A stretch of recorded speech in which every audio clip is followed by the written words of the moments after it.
All right. So, oh gosh, those skies are amazing. Amazing grace. Anyway, let's try to make it to work without running out of gas. I forgot to put gas in, so hopefully I have faith and I don't have to white knuckle it. So, today I am going to talk about what it takes in order to live in truth. I've talked about truth, I talked about what it is, but I don't think I've ever really talked about what it really takes to live in truth. And the reason why I want to talk about it is because most people know, especially if you belong to a religion, there are some things that are in with or I should say, put on some chapstick. There are some things within religions that are true. But the same goes for untruths that are held within religions. Slow it down, Zach. Let's see.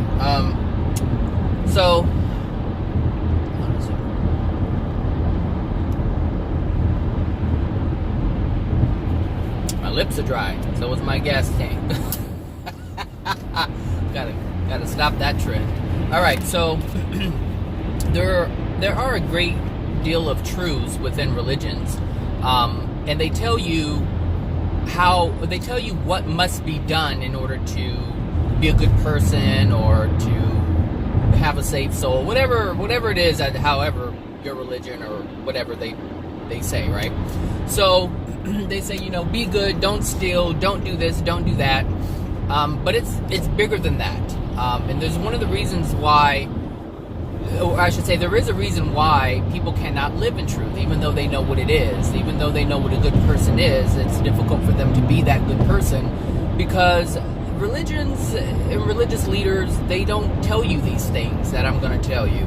And the thing is, you know what they are, you just don't know how to achieve them. And the reason why they don't tell you how to achieve it is because they don't know how to achieve it. Some people figure it out on their own. It's easier for some people because they have less emotional injuries, and they have emotional injuries that may be different than the ones that you have, or they may have emotional injuries that are different than someone else, and those emotional injuries cause them to do different things. So, for instance, not all people have an emotional injury of the feeling of lack, of abundance, or of money. Some people have a fear of money. Some people have an emotional injury around money, and therefore they cannot generate it, whereas other people don't have that emotional injury. I mean, you can take a church, you can take a congregation, and look at those who have wealth, and you can look at the ones who don't have wealth, and what this tells you is that there are certain people who have emotional injuries that prevent them from being motivated, because a lot of people have a bunch of ideas as to what they could possibly be doing to make more money, but they lack the motivation, they lack the self-worth, and all these are emotional injuries, and this is what keeps you from moving forward. There are a lot of people who try to start businesses, and each and every one of them fail, and there's a reason for that, and that has to do with the emotional injury. And these are things that the preachers and the teachers, they don't teach you, they don't tell you. And there's also another thing, the main thing that I wanted to talk about is it's difficult to break away from the unloving things that we do when we're constantly surrounded by them. Oh, these mountains are going to eat up my gas so fast. So fast.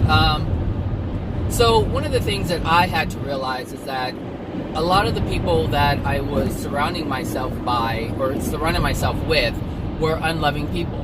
And it was this unloving behavior that was also keeping me in the same place. Like, I would engage in the same things that they would engage in. I would partake in, laugh in, whatever, in the same things that they were engaging in. For instance, like, what were some of the things that I would do? So one of the unloving things that I did, and it's very common, is you simply agree with people just for the sake of agreement. Like, you wouldn't stand in your truth and say, well, I don't think that's funny. And so we just go along with it. And there's many times you've been around people and they've said things that you thought were like not right or inappropriate, and you just ha ha ha just to go along with it. Well, this is unloving. And this is what I'm saying. When you surround yourself with people who are unloving, you tend to engage in those same things. Not because you believe in it, but because you don't want to feel different than the people you're around. And this is one of the things that you will have to do. It is a must. And you will come to find this out. You have to distance yourself from those who do unloving things. You have to. If you don't, you will continue to be engaged in those things.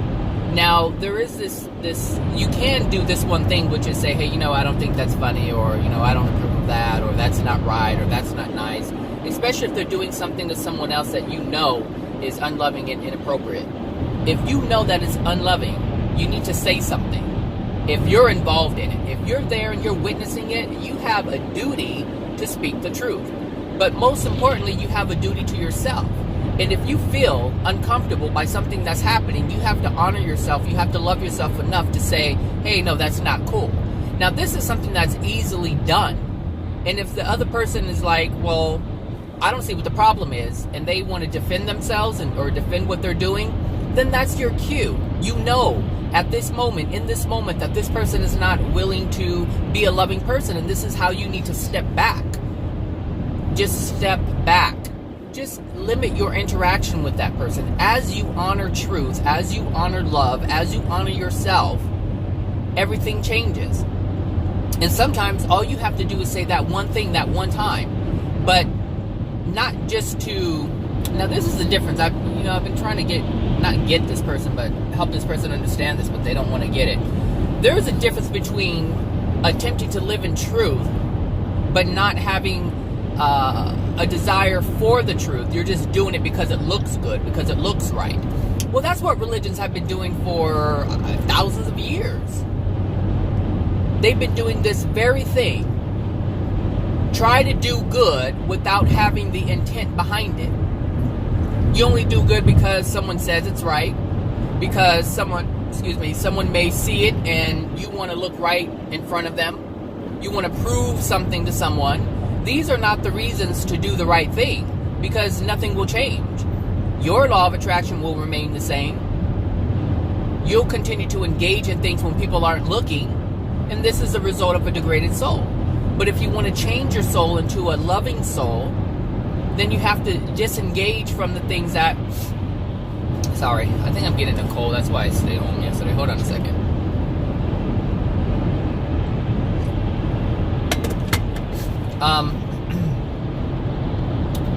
Yeah. Anyway, it's trying to come on, but I'm trying to stop it before it comes on. So we have to disengage. We have to remove ourselves from these people who are unloving. But most importantly, we want to stop engaging. That's the key. We have to have a desire to not engage in unloving things. And this is what I've done.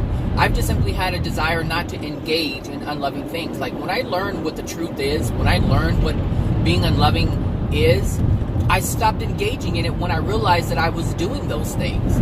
Once I realized I was doing those things, I stopped immediately. The things that I recognized anyway, I stopped it. Like I didn't make fun of people. I stopped doing that. Like I stopped joking. It's okay to use yourself as an example. Like I laugh at myself all the time. I think it's funny when I make a mistake, not because I'm trying to dismiss it, but it's like how idiotic, how stupid, how naive, how dumb can I possibly be? But the reason why I'm laughing is because I know I can do so much better. Like the mistakes that are made by me, they're I don't know, they're just like the dumbest thing, it's like the smallest of things. And it's like, how could I not see that? And so I laugh. I think most people laugh at themselves, when they do something that's just really simple. It's like, how could I have done that? How could I have not been paying attention? So I laugh at myself all the time, but, when it comes to, and it's okay to laugh at other people in terms of when they make small mistakes, but when you do it to put someone else down, that is something completely different. Completely different. It's okay to laugh, but it's not okay to do it in a way where you hurt another. So that's why, I don't really watch comedy or comedians or anything like that, because it's just ridiculous. It's not a loving thing, and when you do it, especially to make money off of it, that's you really opening up a can of worms that you're going to hate that you open later on.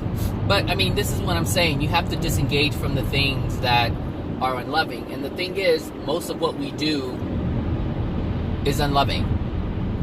Most of what we do is unloving, and we have to recognize that. And being on this path, there's no other way around it. You have to acknowledge all the things that you're doing that are unloving. Why is my camera looking like that? Sorry, I don't know how long it was like that, but I'm sorry. Ooh, look, you see? People honking. Ooh, and he gave a finger for cutting them off. Really? You see? This is what I'm saying. Like, that little sports car just squeezed in when he really shouldn't have done that. And then when the Prius honked at him for doing it, the guy in the sports car flipped him off, and he was the one in the wrong. And this is something that we do on a regular basis. When we're called out on the things that we do that we know are wrong, we get angry. And that's what happened. Like, that's what's going on right now. And that's what most people do. And this is something we have to recognize, is the things that we do. We have to recognize our role in it. We have to know what we're doing at all times. This is what this path is all about, being self-aware. Being woke isn't just knowing that the government is shit. No, that's not what it is. Being aware is knowing exactly what's going on with you, what you are doing. That's being woke. That's what that really means. It doesn't mean that you know what everybody else is doing.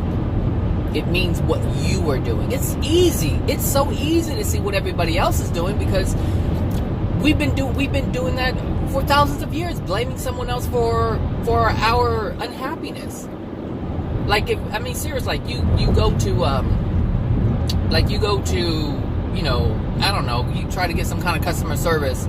So you buy a product and the product isn't working right, and the people don't want to do what you want. You may want a new product, but there may be something with the warranty or whatever, and you get pissed off.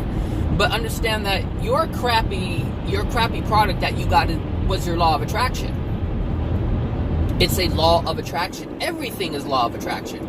There could be a product that is just junk, and all the people who buy that product, that was their law of attraction. Like, that company made a crappy product for specific people to buy. Because if it's not part of your law of attraction, you would have never been guided to that to buy it. This is what I'm saying. Like, we blame other people for what they do, not looking at what we are doing, like our part of it. And the reason why we can't do that is because we don't know of our soul. We don't know what's within it. We don't want to be accountable for the things that are within it. We want to say, hey, you made this product. It's crap. I bought it. It's your fault. That's the way they want to see it. It's like even having a baby.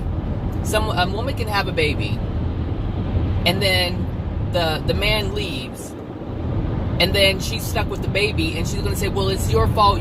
Yes, he played a part in it. But the thing is, like, with all these relationships and all these people having different babies by different people, and they're not married, and even if they are married, it doesn't even matter if you're married or not, but you're with the person and it doesn't work out. The reason why this is happening is it's to tell you were not paying attention. Every single relationship that breaks up is a result of a person not looking at the truth of who they are dating or who they are with. Seriously. That's what that means. You were not looking. What you couldn't see past was the thing you wanted to see. Oh, he's cute. Oh, she's cute. Oh, he has money. Oh, she has money. Oh, she has a good job. Oh, he has a good job. All of these things. Oh, good credit score. What else? What else do you look for? Nice car, house, successful, nice family. Yeah. These are all the things that people look at. This is how they base their relationships on. not on all the fucked up things that are within the soul. You see, you have to get to know the person. You have to get, people do more research in buying a house than they do finding a partner. Come on. Really? Oh, I want to know the history of the house. Who were the owners? What did they do? Blah, blah, blah. Like, you do. Even buying the car. I want to see the Carfax. I want to see the owners. I want to see the maintenance records. I want to see all of these different things. Investments, I want to see the what do they call those things? I want to see, gosh, what do they call revenue reports of this company that I want to acquire. I want to see this. People do more research in that and all these other physical things than they do the actual person that they're with. No, you need to have conversation. We need to know your childhood. I want to know exactly how it was. I want to know what you felt. I want to know all these things. I want to know, and because they don't want to be honest, because they have a lot of denial, it's easy for people to talk about their parents. It's more easy for that to happen than it is for people to talk about themselves. So, let's talk about your parents, because if you talk about your parents, I know all about you, my friend.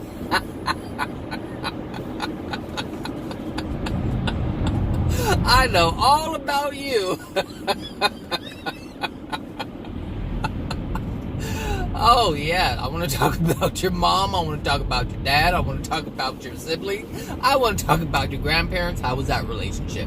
How was the relationship between your grandparents and your parents? This is what I want to know. Because this is going to determine what our child is going to be like. Because despite my history, I have to contend with yours, and your child has to contend with yours too. So this is why it's important to know more about the person that you're with and know what truth is, because you have to, all the things, all the problems that you recognize within the other person is based on an untruth. It's based on something that's unloving. So all the problems in the world are based on things that are unloving. And if you can use this as your guide, as your benchmark, you'll be good to go, because you'll be able to know, oh, this isn't a good choice.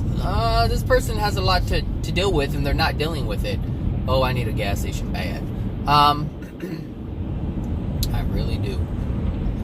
It says, is there a? I don't think there's a. Where is there a shell? I need a shell. I think, nope, that's not it either. Oh, I have cash on me, so I can stop at a regular gas station. Yeah,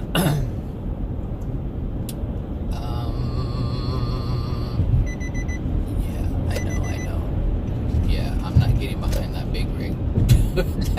Or in front of that big rig. That is a no-no. But I can get in front of this highway patrol like this. So, thank you, highway patrol. What was I saying? So yeah, we have to be more diligent in our vetting process, because we don't vet the people that we are engaging with. We're looking at building a life together. This is what's important. We're looking at building a life together. We're looking at creating a family. But this family that you or anybody else creates the success of that family is going to be limited by the emotional injuries that are within the souls. Trust me, like, if you guys knew of all the things that were within your partner and within yourself, you wouldn't want to have children. I'm like, I'm not doing that to my child. I'm not doing it. You would, seriously, if you truly knew and felt what was in your soul, if you knew how dark it was, if you knew that your child was going to have to experience the things that you experienced and the things that your partner experienced. Because if you really think about it, parents want to protect their child from having any kind of pain, any kind of trauma. But that can't happen as long as the things that are within the soul are dark. It can. And so this is why I said you have to clean your soul up. You have to live in truth. But in order to do that, You have to be willing to live on an island all by yourself. That's what I've realized. This is what I've come to understand. Oh, there it is. That's better. We have to come to accept this as a potential truth. Not that it has to be true, but a potential truth. A potential thing where you live on an island all by yourself and there's no one around you. Because as you live and understand that the world is in a dark place, like people on the planet are in a dark place. They're in a painful place. All right? Understand that. And then try to imagine yourself changing a different color. Let's just say everybody else right now is dark blue, right? Everyone here has a condition of being dark blue. And you want to change to being yellow. All right? And everybody is accepting of everything that's dark blue because you guys are all the same. Everybody operates on the same premise, right? And then you attempt to change. Well, look at what happens to people who attempt to be different. They're ridiculed, outcasted, made fun of. This is what's going to happen. This is what's going to happen. But the thing is with truth, what happens with truth is people want to attack you. People want to attack you. Where's my gas station? I need to know where a gas station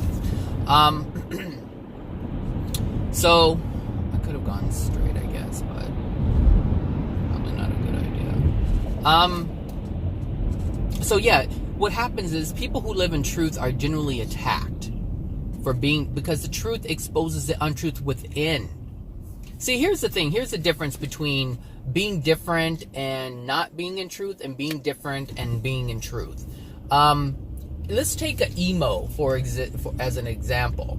An emo, if you want to become emo, you know, the whole black thing and, you know, gothic looking or whatever, whatever look, goth, you can take whatever look you want to take. If you do that, people will make fun, but you're no threat to them. Because you're not living in truth. Because see, anything like that is you or is a person trying to deny who they are, and so that's an unloving thing. That is living in an untruth. Yeah, I know I shouldn't have got on this big old hill because it's sucking up my gas. It's like I'm riding a Cadillac or something. Anyway. It's no threat because you're not living in truth. Anytime you try to be something that you're not living in truth. Like a person isn't goth. That's not what you are. That's an identity you try to assume because you're trying to escape who you truly are. And this is why you're made fun of. But you're no threat. But if you live in truth, trust me, people will attack you because your truth, living in truth means you're doing the right thing. And people know what that is on a soul level. And they look at where they are in their soul condition and they get angry because you're showing them themselves. They're able to see who they are. You become a mirror for them because you show them what they are not. And this is confronting, and this is why you get attacked when you live in truth. So you have to be able to withstand this. But I'm telling you, if you live in truth, you'll be able to withstand it. When you live in truth, when you know what you have is truth, nothing will faze you. And you won't look at what someone else is saying about you as a negative thing. You'll understand that it is them trying to bring you down back to their level so that they feel more comfortable. Because if you're insecure about yourself, then they're okay too because they know they're insecure about themselves. But if you're confident, just think about it. The people that you've come across and you've called arrogant because they're sure of themselves. Yes, you can be sure of yourself and be arrogant, but you can also be sure of yourself and not be arrogant and know what you know. Stand for what you know. Believe in what you know. And people will be offended by that as well because they don't feel as if they know enough. And it shows them their insecurity about themselves. So you have to be willing to live on this island by yourself, this island of truth. And understand that you're floating there by yourself and you have to be okay with it. And the thing is, if you do live in love and you do live in truth, you will be okay with it because you won't need anybody else's approval to sustain you because your own approval of yourself do to your self-love is sustaining enough. That's what self-love does. It sustains you. Self-love allows you the ability to never, ever, ever depend on any other person. However, what you have to be open to at some point, you don't have to like all the time, but at some point, you'll want to depend on the person who can offer you something that you don't have. Always be allowing of those who are willing to offer you something that you don't have. This is receiving a gift. This is receiving truth. This is receiving love. For instance, I'm sharing information with you. Some of you have never... Okay, you must be turning in somebody's driveway, because I know that's a crazy move. I'm sharing information with you when some of you have never ever heard this information before. A lot of the people that I talk to during my part-time job, they've never heard these things. And when I'm speaking to them about these truths of the universe, when I'm talking to them about the truths of the soul and how it operates and how it works, I'm offering something to them free of charge. I'm not charging them anything at all. Not a single dime. I'm just giving them truth that they can take and use to change their life. That's what I'm doing. And so I'm offering a gift to them. And they have the ability, they have the option, they have the free will choice to accept it or reject it. But it would be worth their while if they accept what they don't have, which is what I'm giving them, and use it to transform themselves. Because understanding truth, or understanding that you want to change and you don't have what it takes to change, and it means that you have to accept something that someone has, which is the truth that you don't have, that tells you that, hey, I'm open to it and I'm willing to change. There's a lot of stuff going on, and my map is gone for some reason. It used to be on my phone, but it's not anymore. Hold on a sec.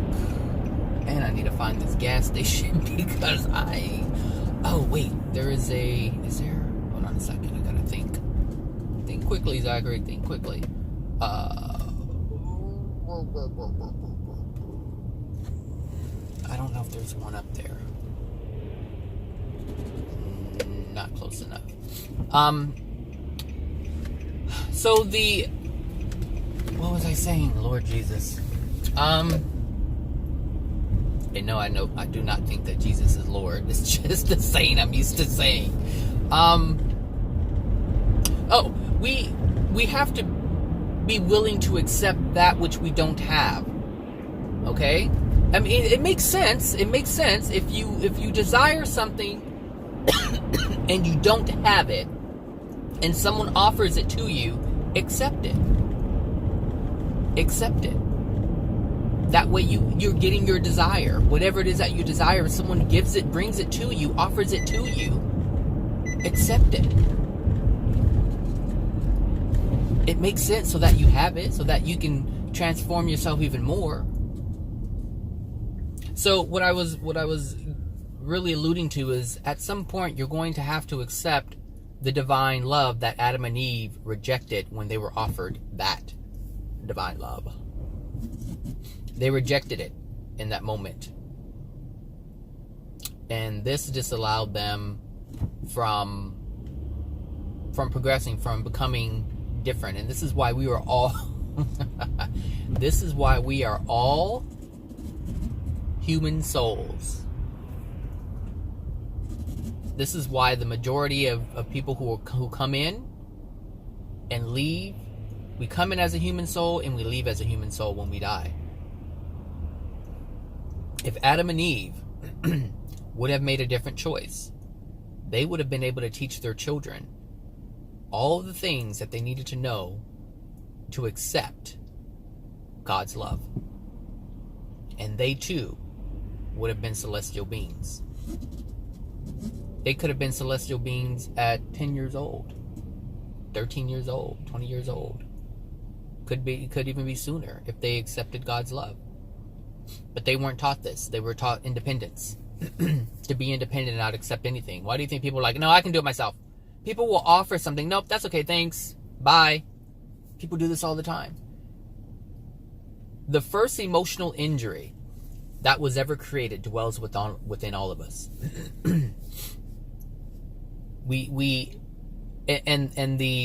The premise of being a human being, how humanity understands it, how humanity has created it, is to be independent. To be able to do everything for yourself and not need anybody.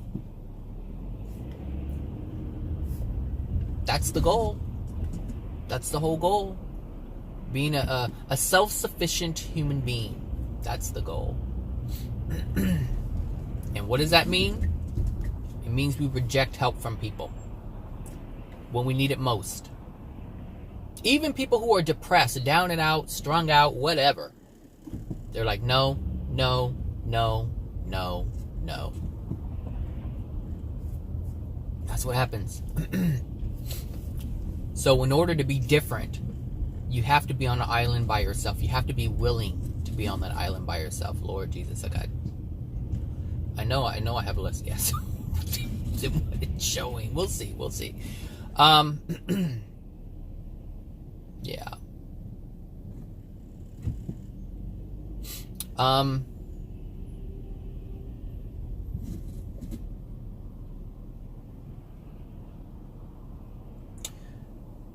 Yeah, you have to be willing to be on your own. What does that really mean? What does that look like?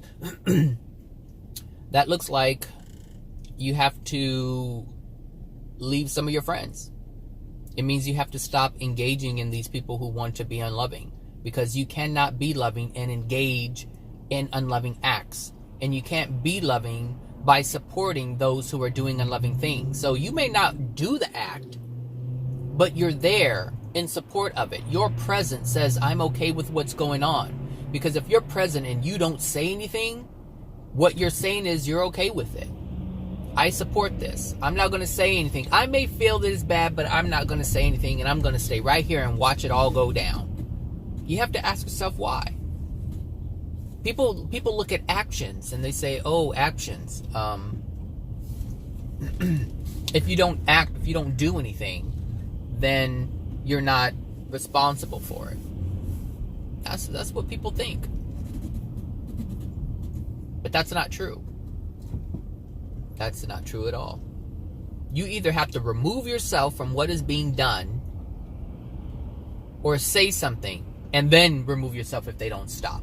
Because that's your way of saying, hey, I don't agree with this and I don't support this. And as long as you do this, I mean, really think about it. It's hard to look at it from, things that we see as simple. But if you take the more harsher things, for instance, people can do small things and we think it's okay. But if your friend is about to commit rape or molestation of a child, do you just stay there and say, well, I don't believe in that, but you just stay there and watch it happen? No, you don't. You don't. You say, hey, stop. You try to stop you try to protect the person that's being perpetrated or violated. Or you move and say, hey, this is not right. You call the police to get it to stop because you don't believe in it. Well, this must be done on all levels. All levels. You either say something, do something, or remove yourself from the situation. One or the other. You have to. This is how you... Yeah, you're taking too long to get into this lane. So, darling, you're going to have to wait. I don't got that kind of time. So, you have to remove yourself. You have to remove yourself. And this is a stance you have to take. This is a truth you have to live in. You have to live in it at all times. So if someone is about to say something, or someone is about to use, a falsehood in order to get what they want, and you know it, you're like, that's not cool. That's not right. You shouldn't do that. Say your piece. You don't have to stop them from doing it unless they're hurting someone. But if they're hurting themselves, that's their choice that they're making. That's their choice that they're making. But you don't have to stay there and endure it. You don't have to stay there in support of it. Where is this stupid gas station that I need? Hold on. Keep trying to think about where one is. don't get gas out here, so it's rare. You know what? I think I'm just gonna keep going. Keep it going. I seem to be doing okay. So yeah, that's what it looks like. That's what you're gonna have to do. You're gonna have to remove yourself. And the same thing in relationships. If you're in a bad relationship and the relationship is causing you to do things, because understand that the relationship is triggering something that's within you. So if you were in a bad relationship and you don't have any violence towards the other person, that's trying. If you don't have the violence and you're just living in pain, that means you need to remove yourself from that which is causing you pain. If something is happening with you in the relationship and you're always angry, that's pain that you're masking. Anger is masking the pain. And so that means you have to get out of the relationship. You have to remove yourself. If the person isn't going to stop doing what they're doing to you, you have to remove yourself. But on the flip side of that, you also have to recognize that that's coming to you to expose what's within you. So it's not enough just to leave a relationship. You have to acknowledge why that person is even in your life, creating that relationship. Because you attracted that person. That type of individual who's willing to mistreat you, you attracted that. Your soul attracted that. Your soul is dictating that.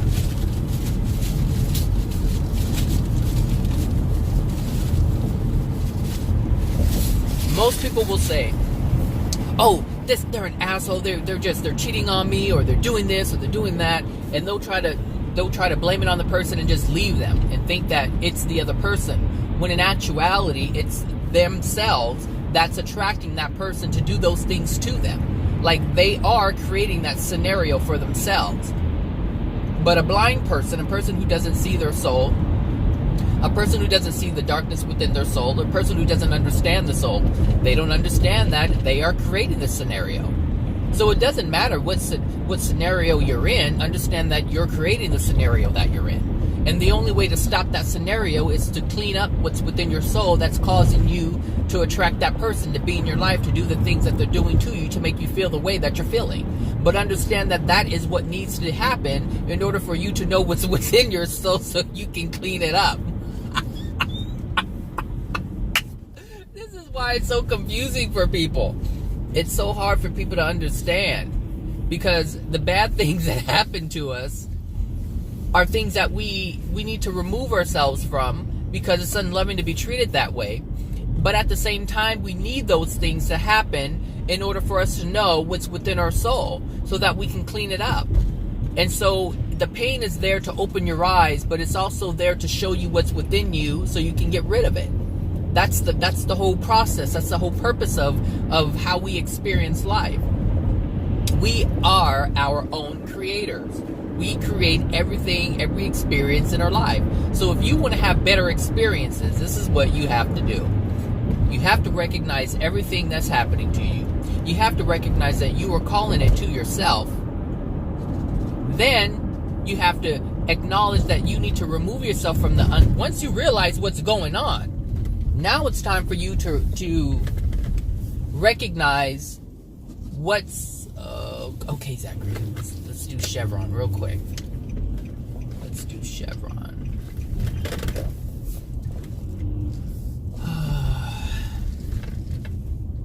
All right, hold on a sec. 375. 1 second, I'm gonna pause it. Okay, I'm back. I got some gas. Oh my gosh, it's so hard to get out of here. Oh well. So, we got the honking going on. Here we go. Here we go. People honking. I need to get on the other side. Gosh, it's impossible to get out of here sometimes. Anyway, what I was gonna say is, or what was I saying? I think I was talking about the island. So you have to be able to live your life by yourself, meaning you are going to have to give up the addictions that you have with people. So some people have an addiction with their family.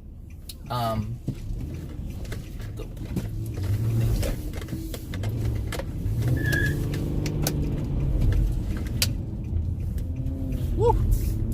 So some people are really addicted to being with their family, and you have to be able to live your life without that support. You have, because the thing is, the family give us a sense of comfort, and so we feel safe. And if you really think about it, like, one thing I've noticed about families is some families will defend what looks like they're defending. It looks like they're defending you, but really they're not. They're actually engaging in unloving things. So a family, what we know as family today, will stand up for their family. Meaning they will fight for their family. They will lie for their family. And all these things are unloving things. This is what I'm saying. You have to give all that up. Like, you have to give up the support, or what you would call support, because those things are not loving. It's not loving to fight, and it's not loving to lie. And if you expect your family to lie for you, then you're not living in love. And this is what I'm saying. Like, you have to give up almost all the things that you know life to be, or how you know life to be. You have to give those things up, because you cannot sustain. And this is I keep trying to get people to understand this, and they won't do it. They're trying to live in truth, and they're like, oh, I'm gonna, I have a bad relationship with my family, and then they go and they try to be with their family, and it's like, you're not even understanding the addiction. You think you're living in truth, and you don't want to be around people who hurt you in the past, but you thinking, oh, to be more loving, you have to accept them. No, you don't have to accept them. Especially if they did wrong things to you, if they did bad things to you, if they made you feel less than. You don't have to put yourself in their company. That's not being loving. Actually, that's being unloving to yourself. And it's also being unloving to them, because you're allowing them the opportunity to continue doing what they have always done to you. Being quiet and shutting your mouth while other people do and say things to you is not loving. That's not loving. People say, oh, just don't say anything. That's the most loving thing to do. No, it's not. Removing yourself from a situation where unloving things are taking place is what's loving. To know that, hey, if I do put myself in this position, this actually happened with someone the other day. Someone wanted to go to, someone had invited them to a concert.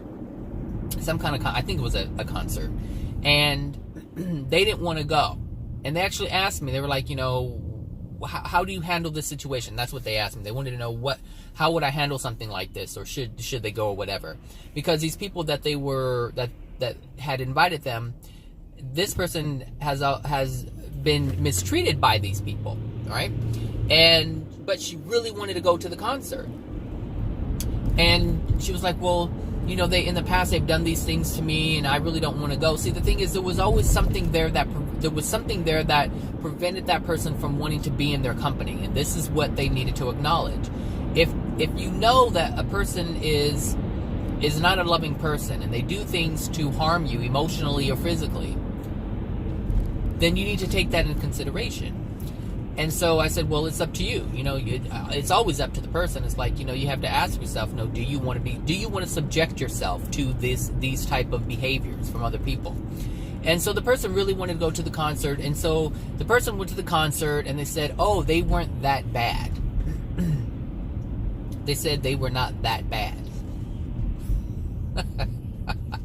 and that was a justification for it. They weren't that bad. She didn't say that they weren't bad. She said they weren't that bad. So there were things that she endured that she would rather not subject herself to, but yet she did it anyway because she wanted to go to this concert. I told her to go to the concert, but go at a different time when she's not around them. If this is a concert that she really wanted to go to, then go with your own peace of mind. Go and enjoy yourself. You never know who you're going to meet.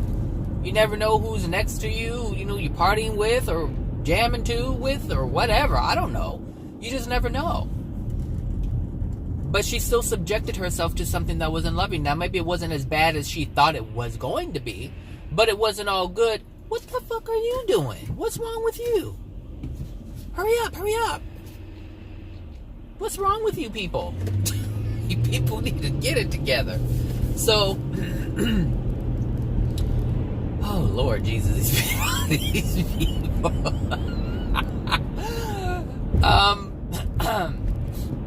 So yeah, she went, but she said it wasn't that bad, and so what she did not allow herself to see because she didn't want to see it. She was so blinded by the concert, she couldn't even, the possibility of even being mistreated, it was irrelevant to her. She didn't care. All she cared about was going to the concert. Because that's what she said. She said, there's people that I really want to see and people that I really like. And it's like, okay. So I guess she's getting a free ticket. I don't know. I don't know if she paid for it or not. But she subjected herself. And this is what we have to come to understand is we have to never, ever subject ourselves. If we are previously aware, if we are forewarned, if we have insight as to what could happen based on the people, based on their history, because you have to base their history, or you base their decision on history, but you have to understand that the things that they do is based on their soul. And so you have to ask yourself, have they changed their soul? And the answer is no, then the potential is still there. And if you haven't done anything within your soul to change that, then expect it to come. Now here's the thing, if you expect it to be really bad, and it's not as bad, understand that it's not as intense as you expected it to be, but that doesn't change the fact that they were unloving to begin with, and this is what we have to understand. Just because we see something as being extremely bad, and it doesn't happen as bad, it doesn't make it okay. And that's what we do. We're like, oh, I thought it was worse. Well, it's not that bad. Okay, I'm okay with the unloving thing that happened. And we're just okay with it. We accept it. And this is what we have to stop doing. We have to stop accepting all unloving things that all people do to us. All of them. You can't be loving and allow some unloving things to happen. You have to remove yourself from it. But as you remove yourself from it, understand that it dwells within you. The pain, the fear, it dwells within you. And that's something that you have to release as well. You can't just say, okay, I'm going to remove myself and that's enough. No. You have to understand that you're removing yourself based on something that's within your soul. Why do you think you have to remove yourself? Because it's within you. That's the truth. The truth is, anytime you have to remove yourself from something, it's because there's something within you that's generating that scenario, generating that event. Anytime you have to stop something from happening to you, understand that you're stopping yourself from something that your soul is generating. So what does that mean? It means it can come back. It means it can happen again. Why? Because it's still within your soul. Why? Because you let it in your soul. Whether you let it in your soul after you got handed the bad deal from your parents, or it's something that happened after by an event that you created with the things that your parents gave to you at conception. Like everything that's happening to you, your parents gave to you. Everything that ever happened to you, your parents gave to you. Every single bad thing that happens to you, every single painful thing that happens to you, your parents gave to you. Because remember, the Creator created you in perfection. The soul has a clean slate. There's nothing unloving within it. It is not until incarnation, it is not until conception that you are handed these unloving things that generate your law of attraction. There was nothing wrong with you until your parents had you. And this is a lack of love that your parents had. They didn't give a shit because they didn't know. And they didn't know because they didn't give a shit. It's really that simple. That's the truth of it. That's the truth of it.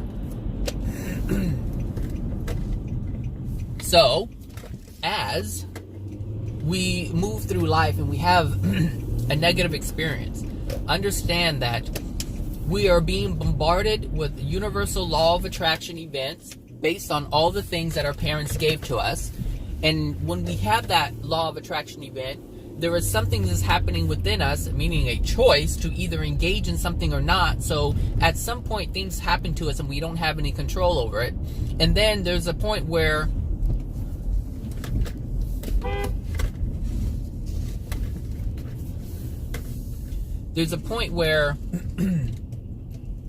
we have to decide, do we want to partake in this? Like, what choice are we really having?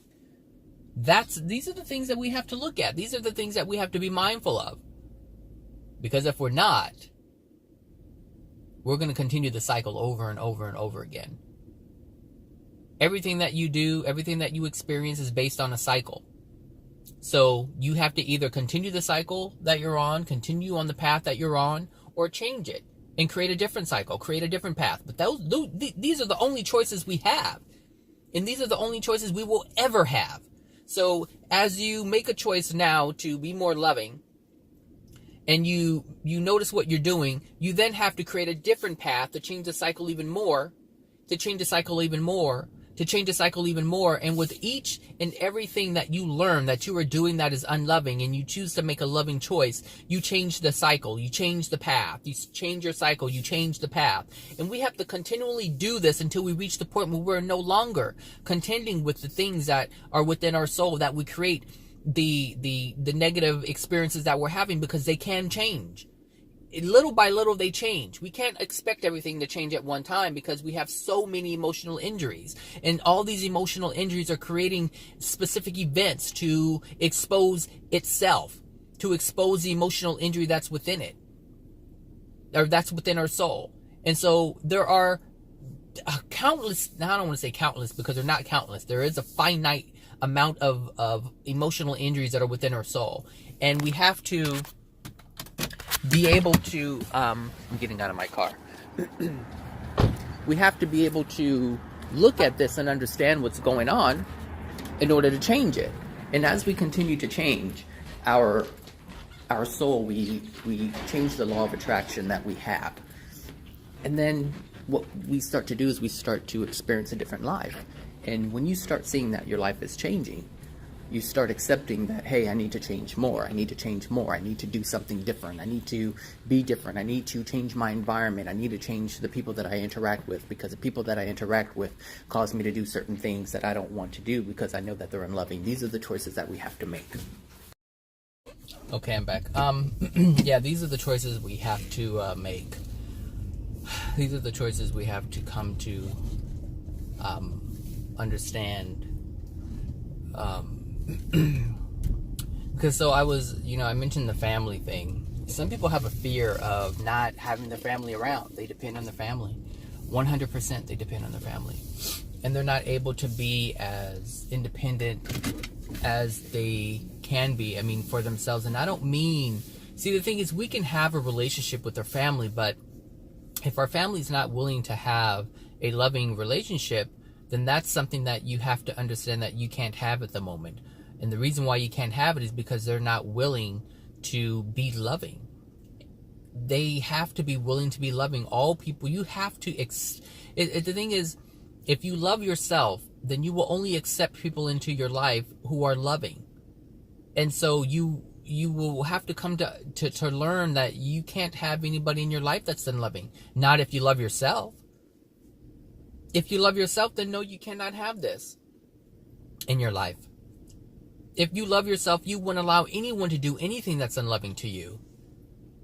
It's all about loving self. If you want to know what truth is, if you want to know what love is, it means that you live in truth. You have self-love. That's what that is. And if you have that, you won't allow yourself to do anything that's unloving, and you won't allow anyone to do anything to you that's unloving. That's the easiest thing. That's the easiest way I can put it. If you love yourself, you will not allow anyone to do anything that is unloving to you, no matter what it is. Lying, people lie all the time.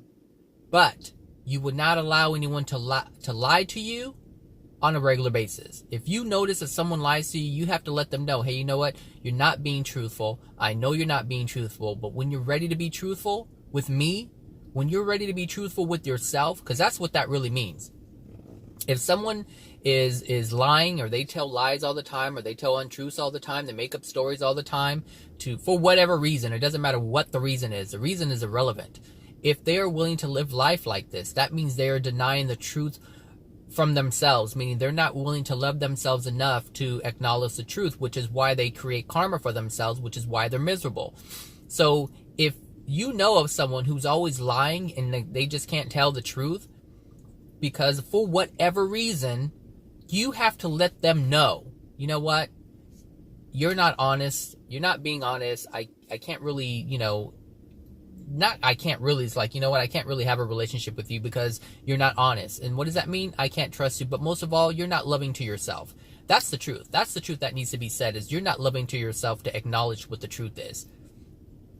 And I don't want to be involved with anyone who's not willing to be honest, because that means I always have to be on the lookout. I always have to be on guard. And if you have to be on the lookout and you have to be on guard, that's a stress that you're creating within yourself. And so you have to love yourself enough to know, I deserve better. I deserve to live in peace. And if you have to be on guard, if you have to be on the lookout all the time, that is not living in peace. And that means you don't love yourself. And that's why you have to live on guard all the time. You have to look out for yourself all the time around people, because you don't know if you can trust them or not. Listen, most people know whether or not someone is honest. You can see it. It's not like you're completely blind.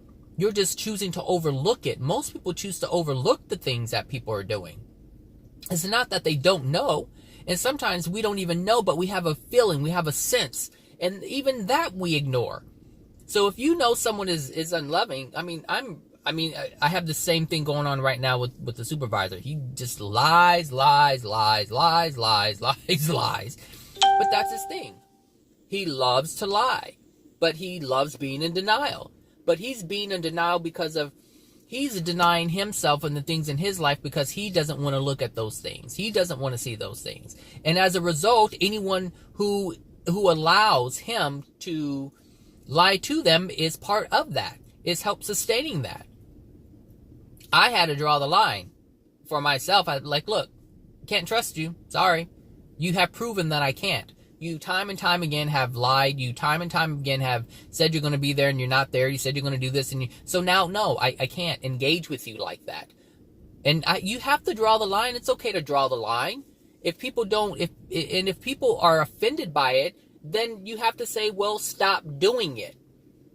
If you want my attention, stop doing it. Stop being untruthful. Stop lying. And then you can have my attention.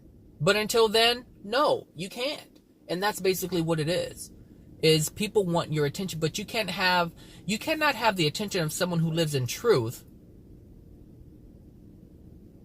How am I going to word this? You cannot, if you are an untruthful person, you cannot have the attention of someone who lives in truth, because someone who lives in truth wouldn't give you their attention. If you know you're a liar, if you know you live in facade, you can only have the attention of those who also live in facade. You can't have the person who lives in truth, because the person who lives in truth won't have anything to do with you. That's it. There are people that I know who just completely live in facade. And I only interact with them when they have questions. Any other time, there really isn't, hey, let's be friends. It's generally just because of that. Because they're living in facade. And I don't live like that.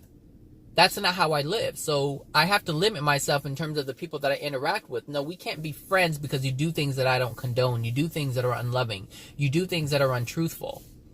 But when it comes to answering questions, I have no problem answering questions. Sure, that's what a loving person does. It helps people who are seeking help. It gives the answers when people it gives answers to the questions that people have. But that doesn't mean we have to have a close relationship. We can have a close relationship as you stop living in facade. That's how it has to be. And that's what has to be done if you want to live in truth. And it's not being an asshole. It's loving yourself to know that you're not going to subject yourself to a potential law of attraction that's going to cause pain. But understand, if it does cause pain, it's your law of attraction. It's your law of attraction.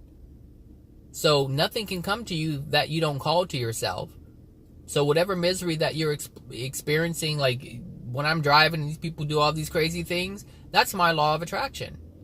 And I have to understand what it is. I have to feel how it makes me feel when people are doing the things that they do to me on the road. And they're not even aware that they're purposely doing it. Some people just do it because they're just not paying attention, but it's still my law of attraction. So someone can do something and not be aware of it, and I experience it, and it makes me feel a certain way. That's my law of attraction. It's for me to see, hey, something's still dwelling within you, Zach. Hey, I know you're on this path to truth. I know that you're on this path to be more loving, but you can't be completely loving if you don't deal with this thing that's within you. So I'm going to have this person cut you off so you can feel a certain way, so that you can identify that there's an unloving emotion that's trapped within you, so that you can release it. Boom, done. That's just the way it is. That's how you have to be able to look at it. That's how you have to be able to look at life until there's no more things in your soul that would even bring you these things. Because at that point, you wouldn't even have to contend with anything. Everything would be fine. All your law of attractions would be all your desires that you've ever wanted coming to you. Full force. You want this? Boom. Here you go. You want that? Boom. Here you go. That's how it works. But until then, you have to suffer. You have to suffer. And that's not saying that, hey, here you can have all these financial things. That's not what I'm saying. Because a lot of people have a lot of wealth, have a lot of finances, and their lives are still miserable. I mean, just listen. Who was it? I was listening to, I was listening to Wendy Williams, and she had Toni Braxton as a guest. And she was, if you look at Braxton's family values, if you've ever watched it before, here you have a family who basically has enough money to sustain themselves. They really don't have to do anything. It's like, well, look at Toni. She has enough money. She has millions, and she's marrying Birdman, which has a whole lot of money. And still, she has problems within her family. She feels she has lupus. She has a disease. She has family problems. Sometimes she has issues in her work life. All of these things she's experiencing, all these emotional turbulences she's experiencing, and she has all the money. So it doesn't mean because you have wealth that you're going to be fine. Or if, it doesn't mean that. The wealth is irrelevant. What's really important is the peace that you have within your life. And if you have peace within your life, then you have it. You really have it all. You really have it all. And the thing is, if you don't have a lot of things here, a lot of wealth here, a lot of finances here, if you don't have it here on the planet and you have your soul in a good condition, you will be amazed at what you get when you transition. You will be amazed at the house that's already created for you. Seriously, there's already a home created for some of you. Some of you are so degraded that you don't even have a home, and you're going to be in a dark place with a bunch of dark people because that's where you have led your soul to. But some people have love within their soul. They didn't focus on the monetary things. They focused on love.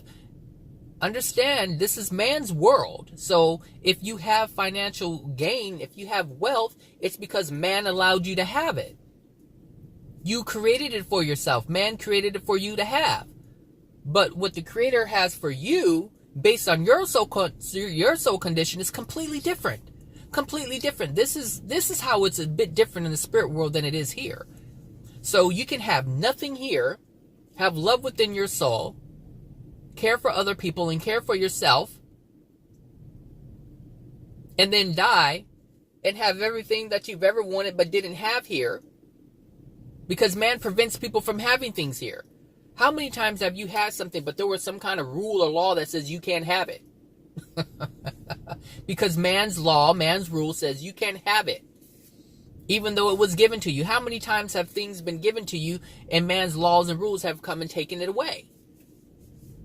So you can have nothing here, die, and have everything you've ever wanted and more.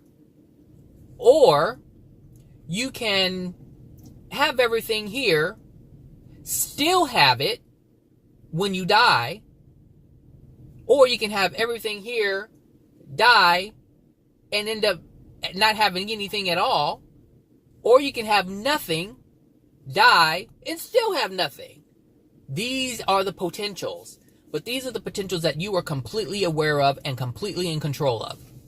Me, I don't give a shit what I have here. Because this, if you look at a life of being infinite, 80 years, 70 years, 60 years, 40 years, it's nothing. It's a drop in the bucket. We live so long. Life after this is so long. But it's better to have, it's best to have love within your soul and not have monetary things here and have it for the remainder of your existence in the spirit world. Oh, that's such a sweeter life than to have everything here and live thousands of years of having nothing and not knowing why you don't have nothing. Uh-oh. Come on now. We have to be mindful of this stuff, people. See, this is amazing to me. Because, and this is why I get such joy and peace from knowing this stuff, because I know what the potentials are. And I know that how I live my life today is going to affect what I experience later. I understand that the unloving things that I used to have towards myself and towards others, the things that I have released, the judgment, the envy, the jealousy, whatever it is that I held before towards other people, I have released that. I have improved my soul condition. And therefore my soul is not as dark as it has or it was before. I did that. I did that by my choice because I was aware of it. But I made that choice. Everyone has to make this choice. Everyone is making this choice. Either you're on board with it or you're not on board with it. But whatever your choice is, you will experience the consequences of that choice. Good or bad, doesn't matter what it is. You just have to be aware of what you're doing. And if you're not aware of what you're doing, you still have to experience the consequences from it. You still, there's no, oh, well, I did it. No, that is not a thing. You may want it to be a thing, but it's not a thing. Nope. Anyway, this video is too long. All right, everyone. So you guys have a wonderful, Wednesday? It's Wednesday? Yeah, Wednesday. And I will talk to you guys later. All right. Bye now.